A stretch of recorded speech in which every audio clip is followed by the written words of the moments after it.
JJWalsh. Today we get to talk about renovating old houses, talking with the amazing folks who are doing the Minka Summit once again. Thanks so much for joining, Andrea and Lauren. Hello, thanks for hosting us. It's a joy. Thank you. Wonderful. It is a And joy with joy. we are hoping Stuart's going to be able to join. We're having some technical difficulties, but that's kind of one of the things that I wanted to say. I am so appreciative and just in awe that you guys are able to pull off yet another third year in a row of this amazing event from different parts of the country. How's it been? Are you building on strength? Is it getting easier every year? Yeah, I think so. A little bit. Andrea, what do you think? I think so. I think we're definitely building on strengths. We have more experience now, and so we're learning as we go what seems to work well and what doesn't work quite as well, and continuing and building on the things that do work well, and then sort of adjusting things that don't, and then also always adding in new things, which is, I think, really fun and exciting. And you mentioned about we're all in different places in Japan, but it's funny, even though I know that Lauren is way on the other side of Japan, and Stuart, of course, is in Hanase. Everyone is very spread out. I think because we work really, really well together, and we're very happy, very engaged with each other kind of board. So it doesn't feel like we're far apart at all. Yeah, well, that makes a big difference, and I think Andrea and Lauren, I've talked to both of you before individually on my show. Andrea, your organization, Minka Collective, is doing such wonderful work, and you have a booth also at the Minka Summit every year. It's great to have you and your expertise involved in kind of this new Minka Summit event, building on your knowledge. So that's a really important part of it. And Lauren, you bring to the table your hospitality, travel industry expertise, but also Lauren, this year. Yeah. But Lauren, this year especially, you're gonna do a session on the Noto Peninsula. That's been such a really important and very difficult topic. But of course, when we're talking about our love of old houses, that's something a lot of people are really thinking about. Yeah, it was inspired because somebody posted on the Facebook page that they had been thinking about buying a Minka on Noto, but after the earthquake, and they saw on television, I don't even think it's someone who lives in Japan, but all the devastation, they decided Minkas weren't safe and they didn't want to buy one. But mainly what you're seeing on the news is Wajima and Suzu. You're seeing cities, you're seeing towns. Stuart, hey. Stuart made it! Yay! Thanks so much for joining, Stuart. Lauren's just talking a little bit about her session on the Noto. Go ahead, Lauren. Yeah, no, it's just that it made a lot of us realize, like, I live in a Minka, and I live in Noto Hanto, and we had some damage, but nothing. Our house didn't collapse. If anything, 120 years of 2-foot beams, it held everything up really well. So it just made me think, like, I don't want people feeling like, oh no, I can't buy an old house because it'll collapse on me. Like, it doesn't have to be that way. So just getting a few different people from different perspectives to talk about it, from an architecture perspective, from a living in Noto perspective, from hopefully a structural perspective, just to maybe reassure people and also give them some ideas what they can do if they already have a Minka or they really are in love with one, but they're worried, like what you can do going forward to make your home safer. That's really important. And I think on a lot of people's minds, whether they own it or they're thinking about buying one, for sure. Right. Stuart, you are a key person, the only one on the poster. I'm so glad you were able to join. But also, yeah, finally. Also, you are in the village, which is host once again this year, just outside of Kyoto, about an hour outside of Kyoto, in beautiful Hanase Village. Are the villagers, are they ready to welcome all of us once again? Well, it seems like all the local ryokan are pretty much booked, so they're happy about that, and we've got a number of local people that are definitely going to be part of the summit with booths and workshops and other things happening. So yeah, I think people are getting very excited here. That's great. Mhm. Well, shall we go through what's going to happen? Give people a bit of a preview. So, everything people can see is on the website and on the Facebook page. Is that right? Yeah. Yeah. So, Yeah, we're let's, still working on the website. It's sort of a work in progress as we bring the schedule together and finalize speakers and all of that. So things aren't carved in stone for everything right now, but there's a lot of information that should really help answer questions for people. now, one of the really unique things that was really popular from the first year that you've been doing every year are these amazing Minka tours. So I'm showing the Minka Summit page right now, the Minka tours at a glance. Friday, going to Miyama Kayabuki no Tato, so the Thatch Village. It's a beautiful place. And then Saturday, Kuta Village. Sunday, the roots of Minka, and also Sunday a choice to go to Minka a la Francaise. That is a little bit different from the first year. Is that right? Yes, the first year we set up a system where people would sign up and could sort of create their own tour. And we set up, I think it was around 14 different Minka they could visit. And that system worked really well in some ways and not so well in others. So then at Aichi, which was under the supervision of Andrea, she set up a bus system, and that worked well in some ways and not so well in others. So what we're kind of doing here is doing a sort of more focused excursions. So the Miyama one, I think will be a lot of fun because I think there are 39 thatched roof Minka all in one place.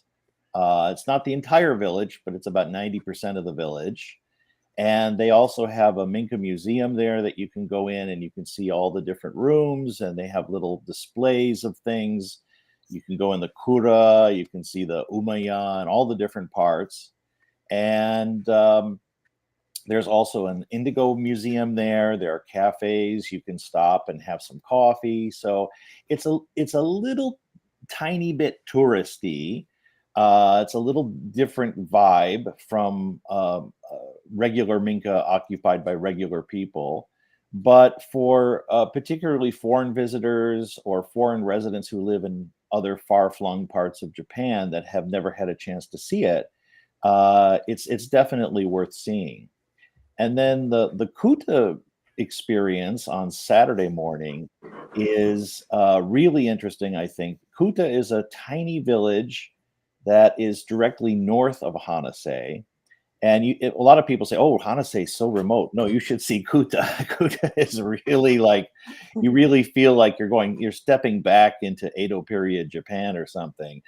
There's only about, I think they had like 500 residents early post-war. Now they're down to about 70, but it's an absolutely beautiful village. People come from professional photographers come from all over Japan to take photographs of I guess it's purple chrysanthemums, big fields of that, and then with Minka in the background. So it's a really, really beautiful village.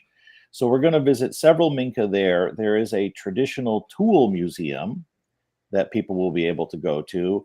And they'll also be able to visit the house of a permanent foreign resident named Gwen Halverson, who has a beautiful, beautiful Minka that she hasn't been able to live in for a number of years because of work and other reasons. So it's kind of, it's in a little slight state of decay, but as soon as you step in it, you can see how beautiful it is. And she's actually I think, actively looking for someone to buy it or rent it long term. So I wouldn't be surprised if one of the attendees this year makes her an offer, you know. What a great result from the event. I love that. Yeah, Yeah, and we had possibility.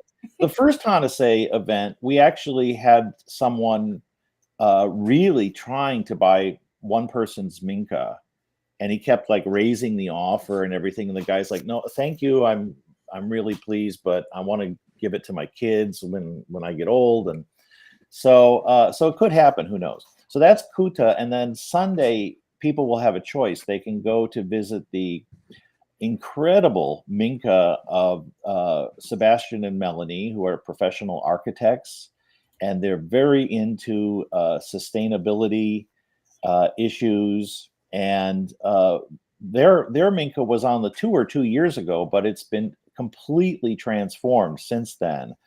They've taken off the tin roof and grew their own thatch and harvested their own thatch and let it dry, and then working with some roof thatching experts.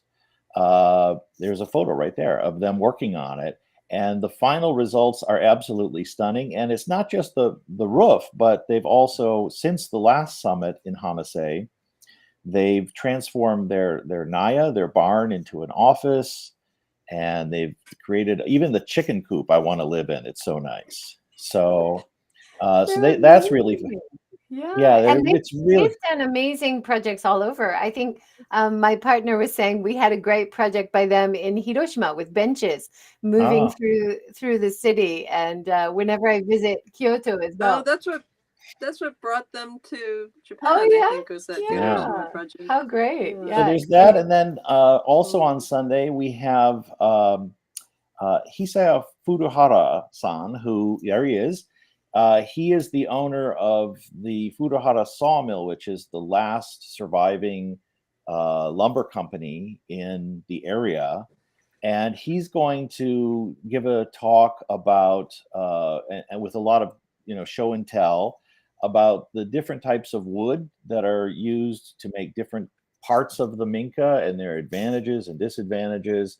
He's got he basically has a mountain behind his lumber mill that's his, and he's been trying to do a lot of sustainable forestry, particularly to sort of gradually get rid of all the cedar that was planted all over Japan at the end of World War II, which is all just, it's become a nightmare in a way, ecologically, and create this sustainable forest that's more like what Japan looked like in the Edo period, with lumber that will last and be far superior to what is used today. So yeah, so these tours are going to be great. I think people will be very excited. yeah. I was really interested to read about him in your description on the Facebook page, talking about the roots of Minka and how, as B. Brown talks about in his book as well, how when the architects are using the wood from the forest, they're planning 400 years down the road by Yeah, planting trees that they want to use 4 generations later. And that just blows my mind, yeah, that planning beyond the grave is amazing, yeah, really, about sustainability. That's how we should think about everything, right? yeah, absolutely. Fantastic. All right, let's talk a little bit about the guests, the speakers, the presenters. Who would like to talk about that? Andrea's been working on the website descriptions, so she's probably best. Okay. Please. Well, I think as you know, we're really excited, of course, that Asby Brown is going to be our keynote speaker, and also that Asby, and together with Yoshihiro Takishita and Alex Kerr, Alex will be joining us via Zoom, and the three of them will again be on the Minka Masters panel. But you of course, moderated last year. This year, Stuart's going to moderate the panel. So as you can imagine, we're very, very excited about that. And I think we're also really excited that we have some people returning who have led workshops before or participated in panels or given solo presentations before. And then also we have a number of people that haven't presented or perhaps haven't come to the summit before. So I think it'll be a really, really fascinating and exciting mix of sort of people that are new to the summit or new to speaking at the summit, and then people that are, that are familiar faces. And I was just thinking before we spoke to, before we joined you today, that one of the things that I really love about the Minka Summit is that there's really something for everyone, and something that resonated or kind of occurred to me was that this year I think that there's going to be a lot of something for everyone, so people that are coming because they'd like to participate in a workshop related to traditional carpentry, there'll be something for them. People who might be interested in indigo dyeing, there'll be something for them. People who are interested in, efforts or initiatives to protect and preserve traditional Japanese built cultural heritage, there'll be a lot for them. And that's reflected, I think, in the sessions, in the speaker sessions, the panel discussions. You mentioned earlier about the Noto Hanto discussion that Lauren is going to be moderating, and also, in the workshops and demonstrations. So there's just going to be a really, really wonderfully wide and also a very deep variety of things that people can see and go and participate in. And if I can just comment, one thing that I'm really quite interested in this year, among many, is that we have 18 members of the North American Timber Framers Guild coming to join us. I think last year in Shinshiro, 4 people came, and this year we have a lot more people coming. And I think that as the summit grows and more people are coming from abroad, not only the timber framers but also from Hawaii, there's quite a sizable group who are involved in Yamada's group called Japan Kominka Rescue, and they're coordinating efforts between communities in Hawaii and a community in Niigata. So I think that as we have people coming from abroad, it's a really wonderful opportunity for cross-pollination of ideas and sharing of both not only traditional carpentry techniques or artisan techniques, but also ideas about what we can do here in Japan to protect and preserve kominka and revitalize communities. I think one of the interesting things is that when we did the first summit, it was at the tail end of COVID. So we had 2 or 3 people who somehow managed to get into Japan. I don't know how. But this year, we expect a much larger international presence, for one thing. And also, I think that the first summit, we had primarily people who were already Minka owners or were actively searching for Minka. And I think now we're getting probably this year a lot more people that are coming because of interest in the Akiya movement and all the media coverage for that. So we're trying to make little adjustments for the changing audience. One thing I don't think was mentioned so far, but one talk that was just finalized today, in fact, was we're going to have a panel by lifelong carpenters who are going to give a presentation about what you should look for when you're looking for a Minka, the whole process of things you should keep an eye out for in terms of structural issues and termites and checking things outside and checking the gray water system and all these sort of details that you see people asking about all the time, not just on our page, but on other Facebook groups. So I think, we'll be able to service that particular audience that are just starting out in the process. That sounds great. I remember visiting longtime carpenter John Stolenmeyer, who was at the first Minka Summit as well, and seeing his house that he was renovating. And he said, yeah, one of the no-nos is when the structure just doesn't even meet the foundation. And like that, even that basic level of understanding is something that someone who isn't a carpenter, who doesn't know, that it's maybe obvious to them, right? Yeah, So that kind of deep knowledge is so useful. Yeah, awesome. Can you drop any names? Who's going to be on that panel? I'm reluctant just because I don't know their full names. Okay. There's Ryosei-san and Ishii-san, but we'll get more information.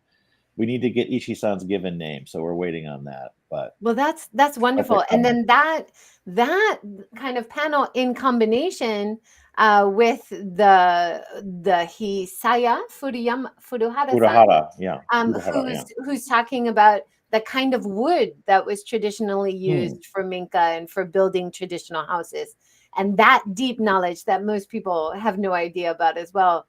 So you've got a lot of deep knowledge that people can take away when they're looking for good value purchases too, right? Or even repairs as well, right? All right. How about you have Marcus Consolini again from Diamond Brewery, right? Yep. So yeah, he'll be on a panel about heritage buildings in Japan.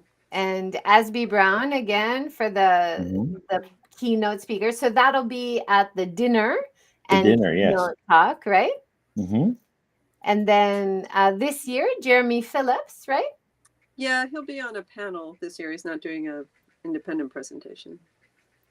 And then Niels Wetterling. Oh, yes.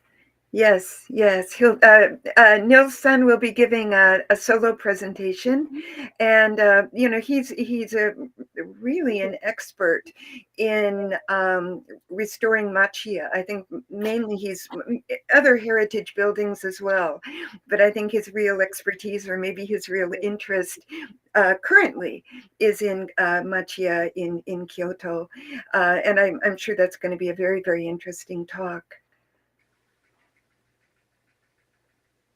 He has a really great background with some very high-profile projects with big hotels around the world, and then also this great website that we're looking at right now, the heritage buildings, why these old buildings have value. I think this will be a great talk. He's one of the sponsors for the event as well, is he? He is, yes. We're very, very grateful to him indeed, both for coming and speaking and sharing his long experience and expertise, of course, and also his generosity, because it does make it possible for us to organize this event, and also the generosity of Daimon, of Marcus at Daimon. Of course, he's now sponsoring for the third year, and then some other organizations as well, including our good friends at Hapya Brews. I don't know if they're going to be able to join us, but their beer will join us. It would be better if it was them as well as their beer, but we will have their beer, and they very kindly are supporting us financially as well. Wonderful. And this year, for the first time, Stuart, you mentioned on the Facebook page the collaboration with Miwa. You want to talk about that? Yes. I mean, basically, we have, it seems like more and more with each summit, we have guests who are, particularly guests coming from abroad, who don't speak Japanese, who would struggle with trying to book one of these remote ryokans where there's no English spoken.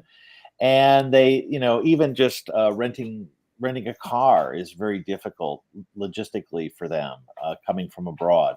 So for those folks, we decided to try something this year. So we partnered with Miwa, and they created a really nice package where you can stay in a very nice ryokan in the city, and they'll bus you up each day and bring you back each night. And the package includes the 3-day pass. It includes the dinner tickets. The Saturday night dinner is sold out, but I think they still have maybe 5 tickets through their package. So if you're really desperate to come to the dinner, that's one way you can still get in.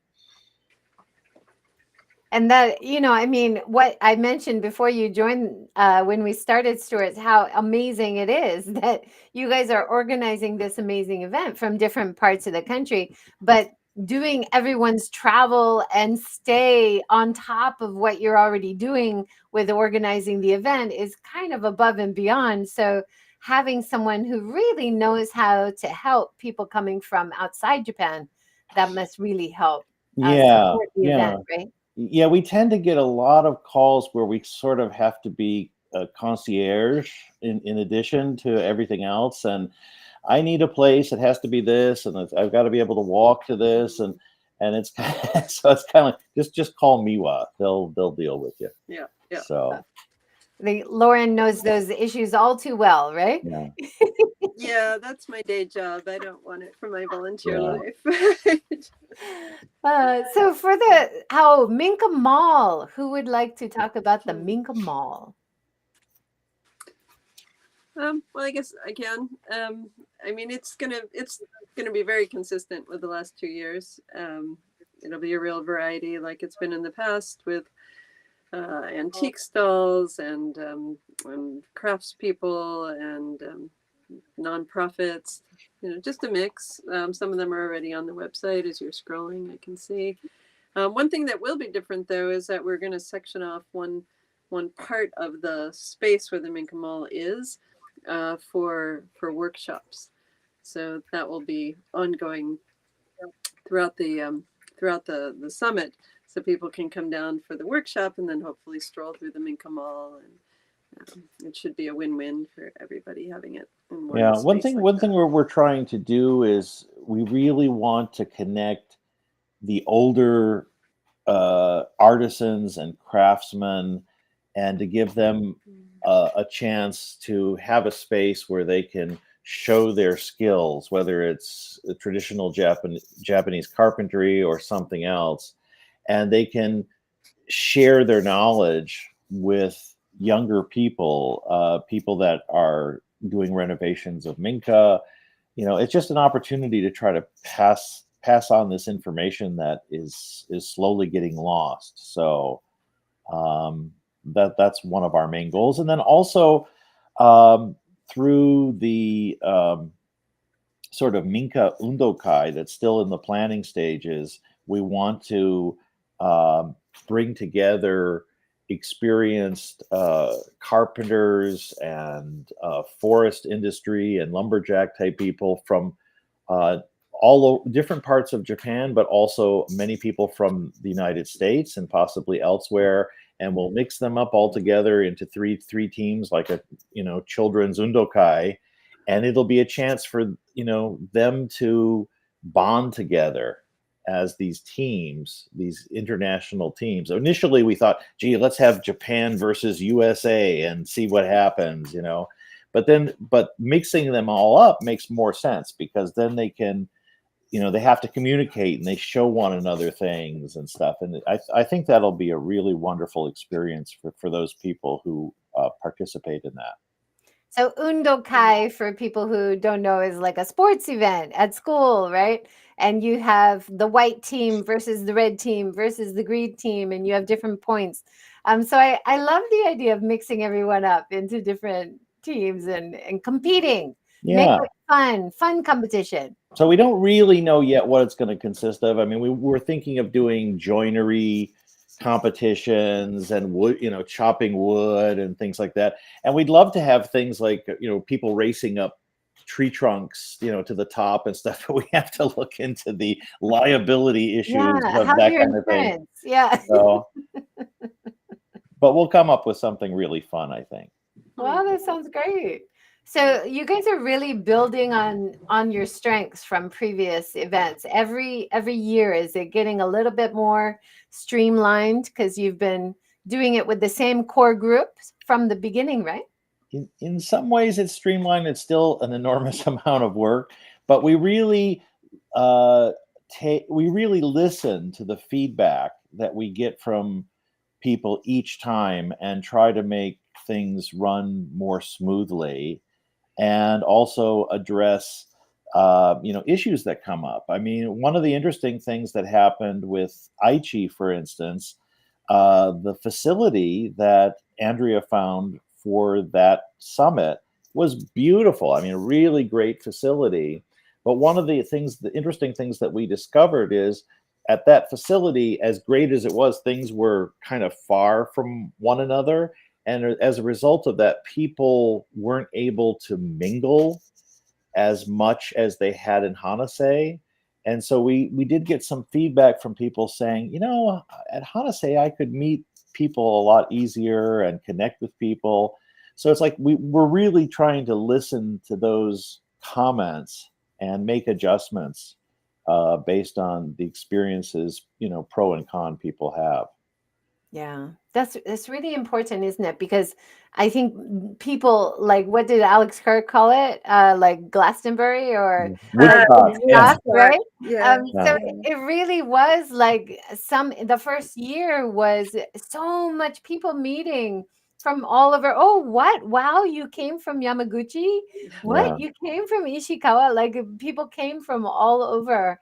And it was a great way to mingle and really hear loads of people's stories, not just the people speaking on stage, but Right. all the attendees were amazing. Yeah. Yeah. I think for me personally, I think that was like, that's always the primary goal, is to bring people together in that way. And, people discovered, oh, we're in the same prefecture. We're only 15 kilometers away from each other. Let's get together. And, or they're in different parts of Japan, but they're working on something really similar. And so they make plans to visit one another and that kind of thing.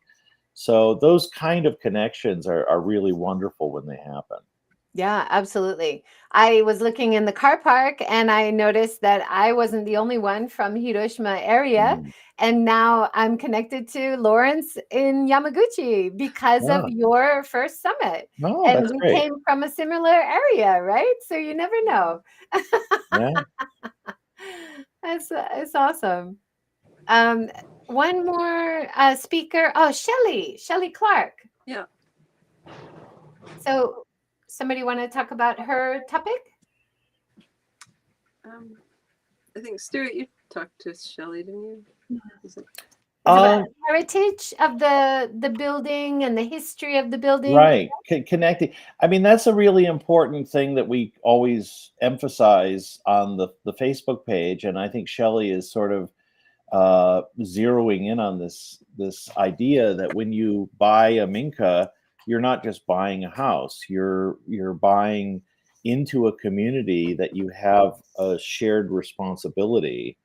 And this is always kind of a sometimes controversial topic on the Facebook page, because of the Akia boom, a lot of people want to just buy a house and try to flip it or turn it into a vacation house or an Airbnb. And, on one hand, it's nice to save a Minka from oblivion, but at the same time, it doesn't really help the community, and you're not really connecting with people. And that's so important, particularly now, because villages like mine, for instance, because of the depopulation, we have to keep them going and try to build them up at least enough so that we can continue with the essential services, like having a fire station and having a koban and all the really basic stuff that you need to have, and a school. So we're going to Kuta on the tours, and their last school-age kid graduated like last year, so they have no school anymore. So I think those bonds are really important, and I think that that's pretty much the topic of Shelley's talk. That heritage and respecting the house, right? That's something Alex Carafin talks about. And I talked to a woman the other day who's in Ehime, and she and her partner did such a beautiful job restoring the house. Of course, it's beautiful, comfortable. Everybody wants to stay there, but they have these pictures or items saved from the house and on display, respecting the previous owners. And I just thought, wow, that's so beautiful and stylish. I want to stay there, you know? Yeah. Very cool. Yeah, I mean, most of my Minka is the same thing, because I more or less bought the contents of a machiya in Kyoto City. So all the tansu and everything are from this other house, pretty much. But it was interesting because the heirs were just going to throw all this stuff in the trash, including boxes and boxes of photos of like Meiji era photos and stuff. And I didn't have the heart. I didn't keep everything. But I said, we have to save some of these. And so I have some photos in different parts of the house, just as, again, an acknowledgement of the history. Yeah, absolutely. And it's really interesting, but that tie back to previous owners and stuff, shows respect and how you want to be part of the community as well, right? Yeah. And part of the history. Well, and the other thing too is, I sort of think of myself not as the owner of the Minka, but the sort of the current caretaker. Yeah. So, when I'm gone, somebody else will have it, hopefully, and keep it going. So yeah, I'm just minding it for now. Hopefully, 30 years or something. We'll see. Well, it's a similar idea, like Furuhara-san, right? And planting trees for 400 years from now. If you're taking care of your Minka, you're hoping there's another owner after you, that you're not the last, right? Yeah, exactly. Yeah. Wonderful. One more speaker, Miro, this year. Right? Yeah, yes. On your website, yeah? Very excited to come and have a full presentation. Yeah, fantastic. I had the chance to hang out with Miro a bit last year. Yeah. And then we went to Toda House, who's one of the sponsors, right? Mm-hmm. And he has so many great insights. So I think his talk is going to be really fantastic. Yeah, absolutely. And he's also going to be on the Noto, the earthquake panel. He'll be our architect, voice of the architects. So. Wow, amazing. All right, is there anything, the basic information that we haven't covered yet? Let's talk about advice a little bit. I think, Stuart, you were talking about renting a car, carpooling, those kinds of things. Do you want to go? Right. Yeah, I mean, I think someone coming to the summit, you're basically much better off if you can rent a car or bring your car with you, because you will want to be driving around to be able to go on the tours and everything else. And one thing that is not 100% set at this time is we're trying to work out some kind of system where we can use a bus and to move people around who don't have cars, but it's proving really difficult. The first year, everybody, all the people who came to the summit were really generous about carpooling, and you need a ride back into the Kyoto City, I can give you a ride back, and that was really wonderful, and I think we're going to rely on that to some extent this year as well. But you're much better off with a car, and it's for me, I've been living here in this area for 8 years now, so it's everything's second nature. I know some people are intimidated by mountain roads a little bit, but there are alternative ways to get to Hanase that are really pretty easy, and you just have to drive carefully, just common sense driving. So yeah.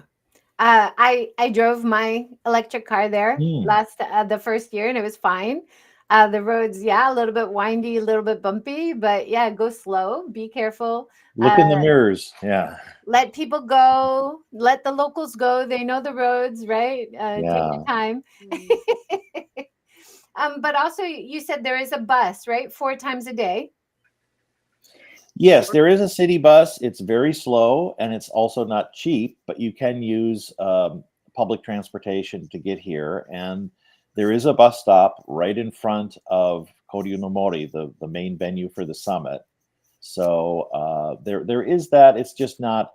It's not like you know, the Yamanote line in Tokyo. It doesn't come every But 5 minutes. so cute. I Yeah. remember hearing it because it plays Green Sleeves, right? Right. Yeah. Green Sleeves going north and Annalore going south. So Oh, yeah. the country life. Yeah. That's what you love about the country life. There was also information about volunteering. Do you still need volunteers? Oh, we would love to have more volunteers. Absolutely. And you know, that's actually a really good way if you don't have a car, if you volunteer, the way we've set it up is if you are willing to volunteer for 2 4-hour shifts over the weekend, and these can be really easy jobs where you're like checking badges and things, and you can still watch listen to the presentations or go on the tours, and you know, still participate, but do a little bit of work. If you work those 2 4-hour shifts, then you can get free shared accommodations at our Minka Annex, which we had last time 2 years ago. So the accommodations are nice, and you'll get transportation back and forth to the main venue. So, and you'll get like a stipend for lunch. So it's a good way if you don't have a lot of money or you don't have a car. Yeah, good tip. Also, maybe have signups for people who might have a free car. People just writing on the Facebook page if they've got space in their car to help people get back and forth. Something like that. Yeah, I think we're going to do something on the Facebook page, and we're also this year we're going to have a big board in the Minka Mall where people are going to be able to post messages to one another. Hey, I need a ride back into Kyoto tonight, and you know, that kind of stuff. People will be able to exchange messages and stop by and look at the big board and connect with one another that way. That's great. One other speaker we didn't mention yet, a new speaker this year, David Kapara. Yes, he's you know, he is a really I actually haven't met him face to face, but he's probably a familiar face to many of us because he does a lot of remote reporting on Japan and Japan issues through I think CNN Japan and other outlets. But he also bought a Minka recently and is very interested in this world now. So he's going to be participating as well.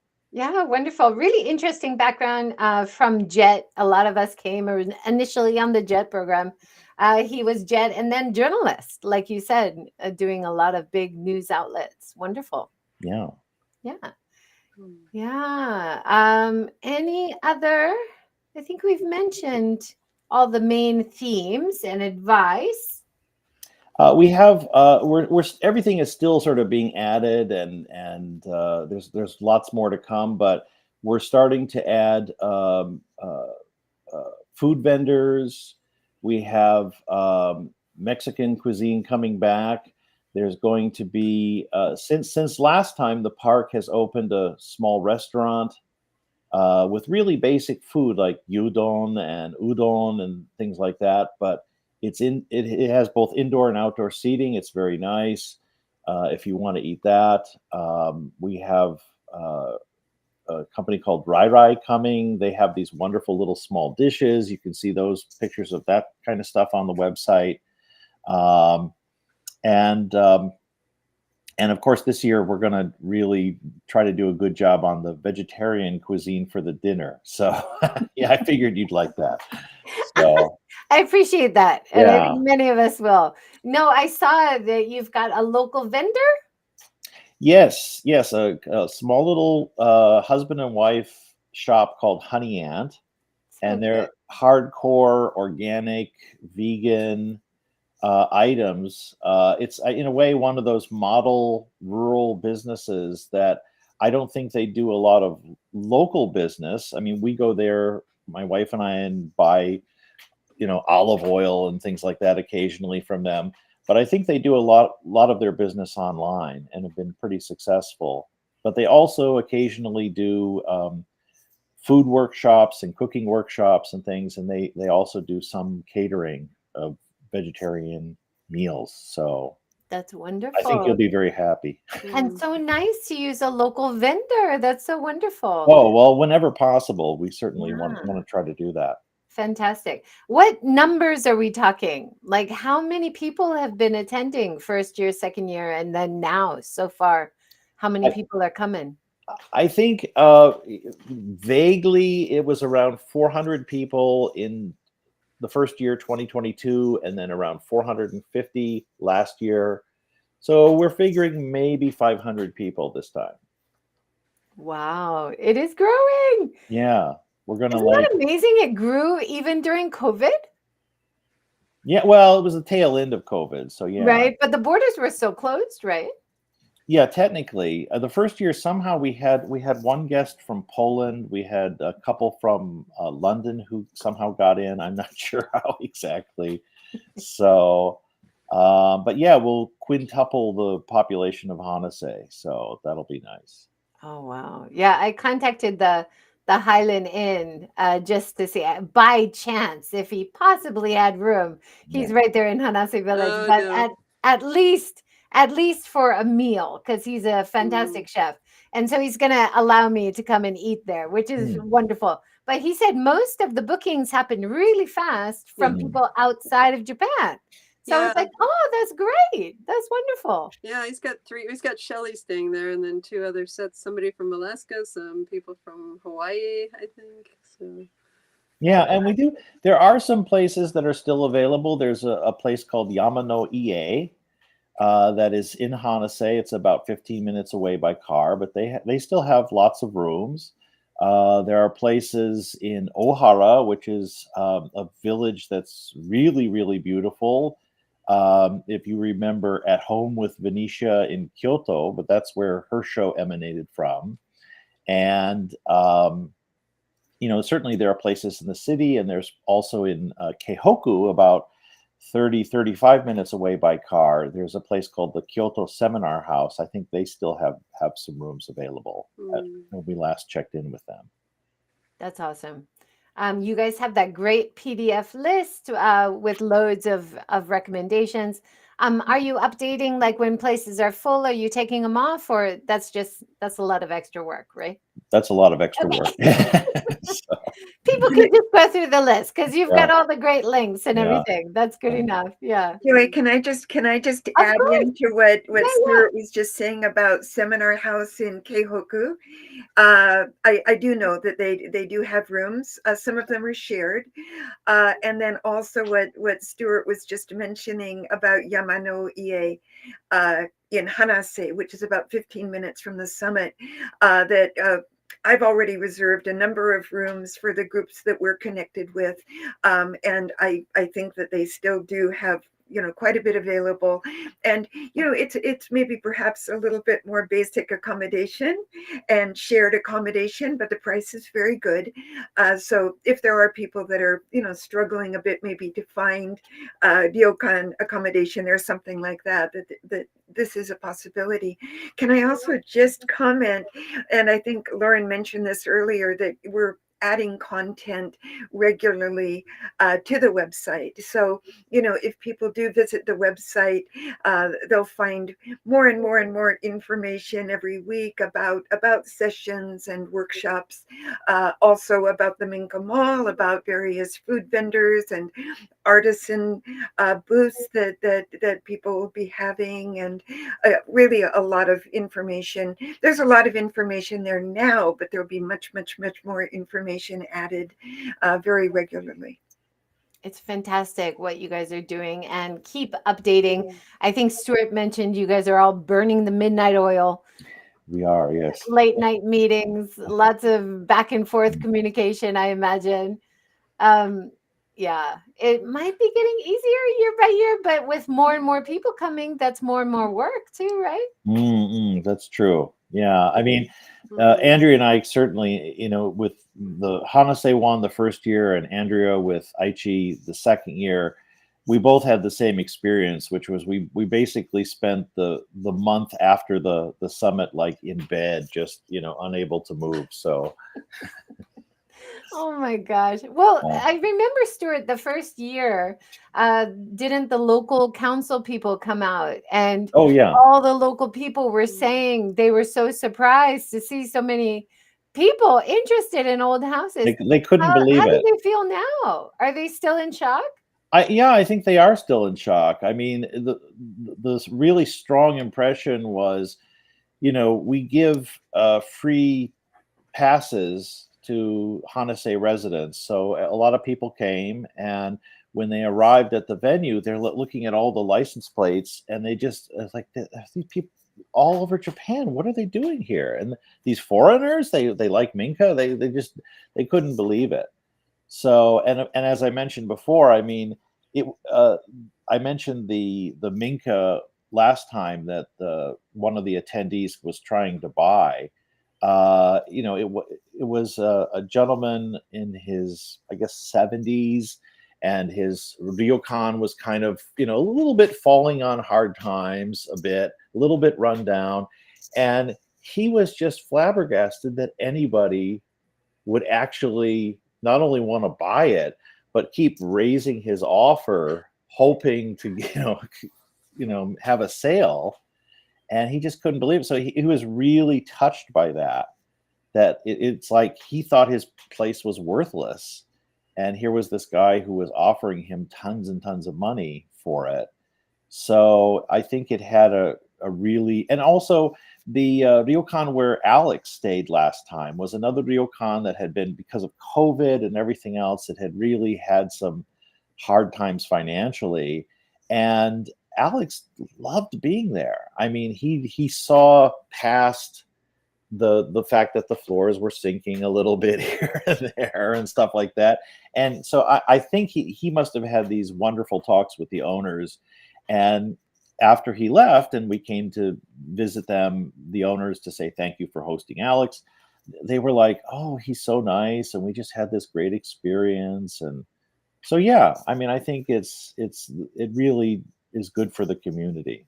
So That's great. Remind us again how many people live in Hanase Village. I would say it's probably a little under 100 full-time residents, Wow. and there were probably about 500 people at its peak. Would be my And how guess. many abandoned or Akia empty houses? Lots. Lots. Yeah, I mean, just in my Minka, from my front window, I can see 4 or 5 Minka that are all empty. Wow. So, and they're not really abandoned. They're owned by somebody who doesn't know what to do with them because it's too expensive to tear them down. They're not going to get anything for it if you try to sell it. It costs too much money to renovate it because it's not going to make it any more valuable. So it's this long process of trying to convince people to, if you go these routes where you can get some funding from the government to do some basic repairs and get, my wife and I are really trying to bring families into the village, families with children, to keep the school going and everything else. And I think it just takes I think in the case of my village, if we had 20 people move in, it would make a huge difference. And these houses, so many of them are just really, really beautiful. When people see Gwen's house in Kuta, it's a gorgeous, gorgeous Minka, and it's just sitting empty. So, it'd be great if over the weekend somebody said, I want it. So That would be a great yeah. event result. Yeah. Now, one thing I don't think we've talked about in these talks yet is the My Village Oh, idea, right. right? I visited Ed in Nagano last Hmm. summer, and he was so excited to be listed as one of the My Village places. Who can tell us a little bit about that? Well, it's just, I started it because probably 2 or 3 times a year, I have somebody stop by in front of my house and knock on my door and say, "Do you know if there's any Minka available here for sale? I want to move to this area."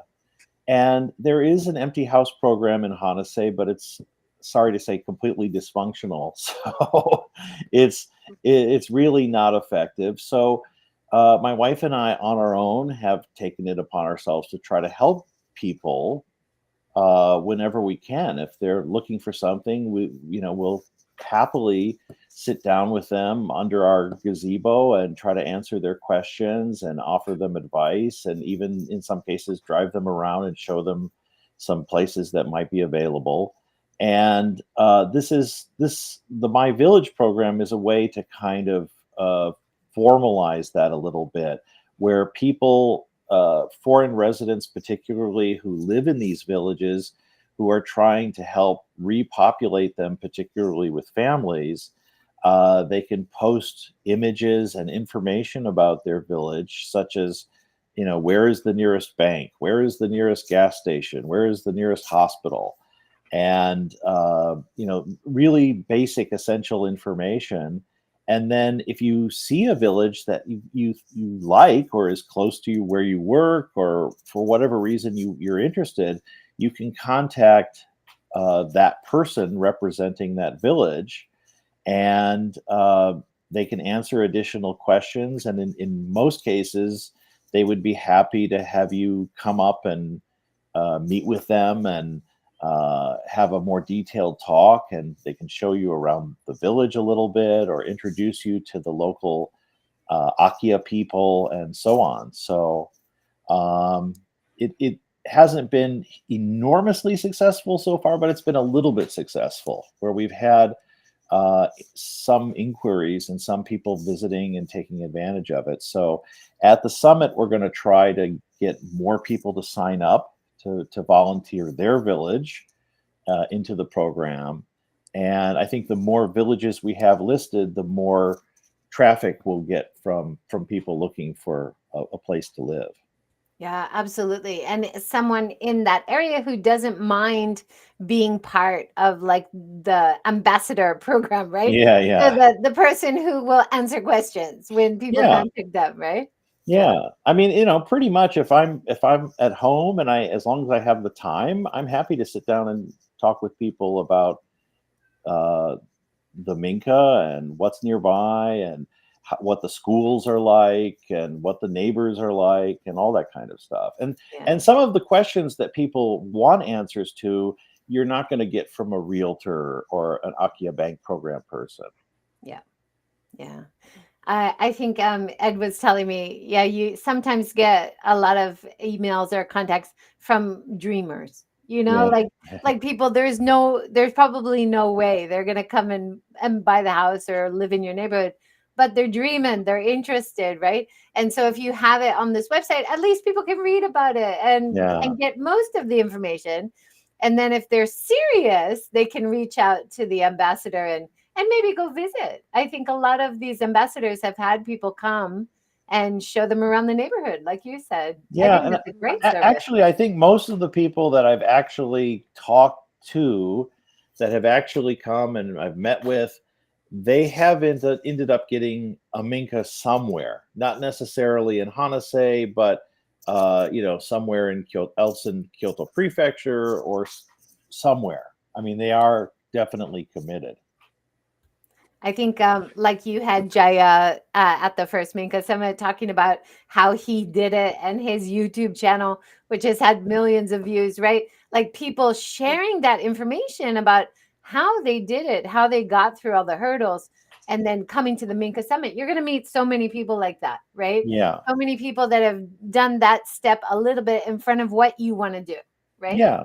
Well, and the thing too is that Kominka Japan embraces that entire range of people, because there are some people who buy an Akia that's, almost falling down, but they get it for, $5,000 or something, and they do all their DIY work themselves, and they find recycled stuff really inexpensively, and they do all the work themselves. And then there are, sort of at the opposite end, something like, Heritage Homes, which does really fantastic work, but it's also not cheap. So you know, there are many different ways to renovate and restore a Minka, and you know, I think we need to be open to everybody. You know, there is no one right way of doing it. That is a great way to end it. I love that. Yeah. Stuart, right on the mark, right on 60 minutes. I love it.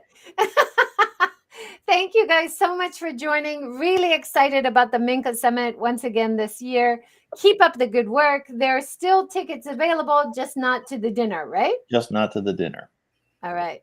Louise said, interesting as always. Thank you so much, Louise. She's in New Zealand. I bet she's thinking about buying a Minka in Japan now. Yeah. Come on over. We'd love to have you as part of our community, right? Yeah, absolutely. All right. Thanks, everyone. Have a great night and see you next time. Thank you. Thank you for having us. Thank you Joy. so much.